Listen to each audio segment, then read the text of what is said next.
The New Republic is a storied publication, and its editor, Michael Tomasky, is one of our most thoughtful commentators on the American scene these days. NewRepublic.com is the website. M. Tomasky, Tomasky, is his Twitter handle. They're putting together an event for Wednesday, October 11th, which is tomorrow, if my math is right, at New York City's historic Cooper Union. It'll also be live streamed. You can read all about that over at tnr.com, the New Republic, or newrepublic.com. Michael, welcome to the program. Hey, thanks, Tom.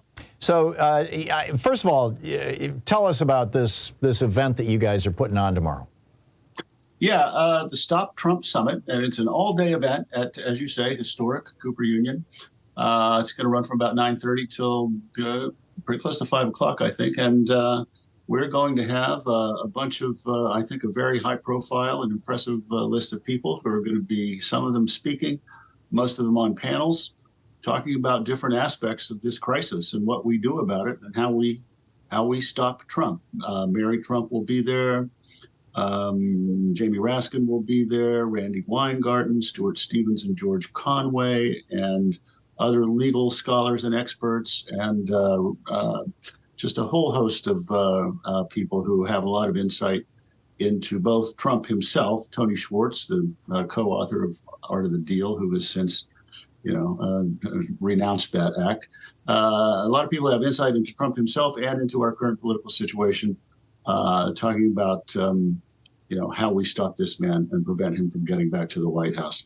And we've had a tremendous response, and I expect a really terrific day. That's great. And if you want to sign up for this, tnr.com events? Do I have that right? Events, yeah, tnr.com/events, and you'll see how to get to it. And if you're in the New York City area, please hope you'll come. It's going to be a lot more fun. The live stream's going to be fine. It's going to be great, but it's going to be a lot more fun in person. Yeah, it sounds like it. I'm in Portland, Oregon, so I can't make it, but I would love to be there. You wrote an op-ed recently titled, "I Never Thought I'd Live to See Democracy Die, but Now I Wonder." Let's synthesize this with, your event tomorrow that's calling for or looking for ways to prevent Donald Trump from destroying our democracy. To what extent do you think that American democracy really and truly is hanging by a thread? Oh, I worry about it every day, a good chunk of every day, as I'm sure you do, as I'm sure your listeners do. It's the polls are neck and neck. So Donald Trump can win. I would still bet on Biden winning, but there's every chance that Donald Trump can win this election, or if he loses it narrowly, that he and his people can figure out a way to steal it, which is even worse. And if he gets back in the White House, he's already signaled to us what he's going to do. He's not going to have any concern for democracy. He's going to put cronies in the executive branch. He's going to try to crack down on the media he doesn't like. He's going to try to do what he can to mess with political opponents of every sort.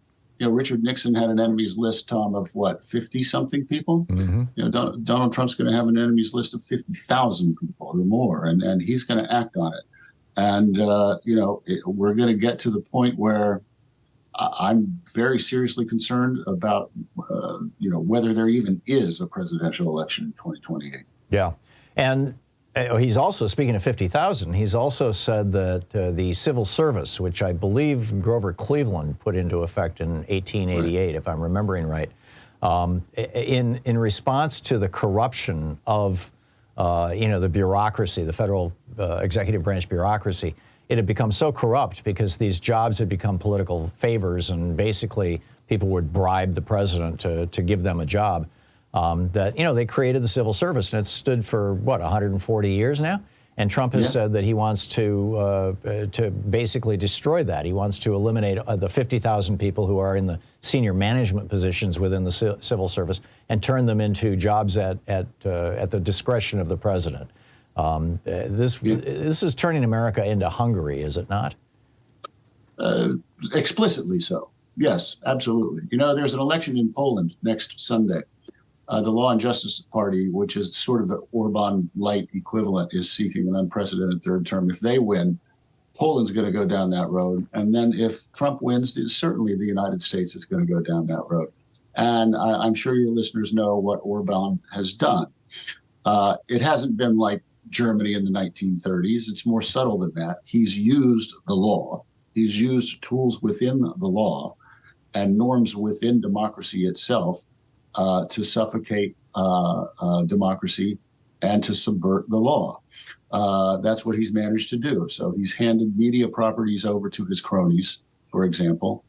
He's weakened the independent judiciary incredibly. And packed it. And packed it, right? And taken other steps like that leave Hungary as something that, there's a phrase that two political scientists came up with. I'm sure you know it: competitive authoritarianism. Mm-hmm. They set out to look at the states of Eastern Europe, the former Eastern Bloc, in the early 21st century. And they were going to assign them either democracy or authoritarian. And what they found is that a lot of them were hybrids, didn't fit neatly into either category. They had the trappings of democracy. They had the institutions of democracy. But when you looked under the hood, they really weren't functioning democracies. The system was rigged for one party or the other. So they called it competitive authoritarianism. That's what the Republican Party wants and has wanted for some time, predating Trump, I would say. But Trump really put it on steroids. Yeah, I track this back. I mean, you had Richard Nixon blowing up the Vietnam peace talks that Lyndon Johnson had worked out in the summer of 1968, committing treason essentially to become president. Then Reagan, the New York Times, outed this recently. Reagan doing the same thing, cutting a deal with the Iranians to hold the hostages to screw Jimmy Carter. And then George W. Bush lying us into a couple of wars. It seems that there has been a cancer within the GOP, at least since the end of the Eisenhower administration, and that has been getting progressively worse and worse. And as more and more people figure out the con in the Republican Party, their response has been gerrymandering, voter suppression, purging people from the voting rolls by the millions. Is that a reasonable analysis in your mind? And how would or do you want to expand on that? I mean, where did this begin, and how might the Republican Party, I have a fair number of Republicans who listen to this program. I mean, some of them are fairly rational people, quite a few of them are not. But, how can the Republican Party recover its sanity? Mitt Romney's fleeing with his tail between his legs. Yeah, I don't know how the Republican Party comes back to being a normal American political party. You're right that to trace it back to Nixon at the presidential level, but even beyond that, the Republican Party remained more or less what I would call a normal American political party for some time. The bigger, more dramatic changes and more consequential changes happened at the congressional level, I would argue, starting with Newt Gingrich. And we all know the things that Gingrich did to attack that institution, to attack traditions and norms, to turn politics into combat. And he literally said that sort of thing in many interviews. He said, I didn't go to Vietnam. I had a more important war to fight here at home. That's right. I recall. Yeah. I'd forgotten that.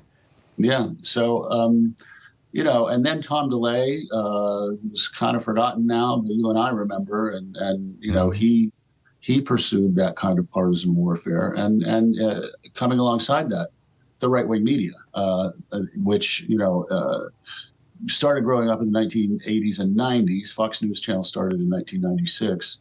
And now is just, I've written this too recently. We have a mainstream media and a right-wing media, and the mainstream media we always called the agenda-setting media because it was always axiomatic that the New York Times and the Washington Post really set the news agenda. But I think now we've reached a point where the right-wing media is setting the news agenda more than the mainstream media is, right. Because they're so large and because they speak with one very partisan voice.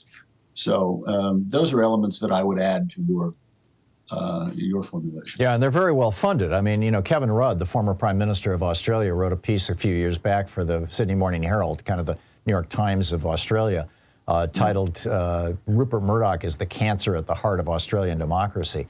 That I was just reading a book about about World War II last week. In fact, I included it in one of my articles, a clip from it where Sir Keith Murdoch, Rupert's father, made his first fortune and really expanded his newspaper empire during World War II when American GIs were stationed in Australia for the war in the Pacific. And he was running these sensational stories about GIs raping Australian women, particularly black GIs. And it got so bad that there were riots all over Australia, in a half a dozen cities in Australia, riots against American servicemen, stirred up by Keith Murdoch and his newspapers. And it seems like, Rupert has just used this, let's beat democracies with a crowbar upside the head here. He did it in the UK with Brexit. He did it here in the United States, bringing us Donald Trump. How does a democracy defend itself from oligarchs who control media properties like that? The only way is to have enough citizens, to have some leaders. First of all, we need leaders who say this and who make the opposing argument and who point this out. And then, we need informed citizens, informed, passionate citizens who defend what's right and who defend what's good about our traditions and who are all small d Democrats. And they don't have to be large d Democrats to be small d Democrats. There are plenty of independents and even some Republicans who are that. And obviously we should welcome them as comrades in this fight. That's what it takes. And, that's what we're trying to do with this summit, just to raise awareness in the small way that we can. But I do take heart, and I don't know how this election is going to turn out, Tom. And I spend a lot of my life being really nervous about the future of this country, as I know you do. But in my optimistic moments, I do take heart that there are obviously many millions of our fellow citizens who feel as we do. Yeah, I agree. We're not the loudest people, kind of out-shouted. We're the silent majority, Michael. Yeah, we are. Yeah. Michael, I'm sorry, we're out of time. This is a hard break here. I can't control. But people can show up. Go to tnr.com/events, the New Republic, TNR, or newrepublic.com. Michael Tomasky. Michael, thank you so much for dropping by. Thanks for having me. It's always great talking with you.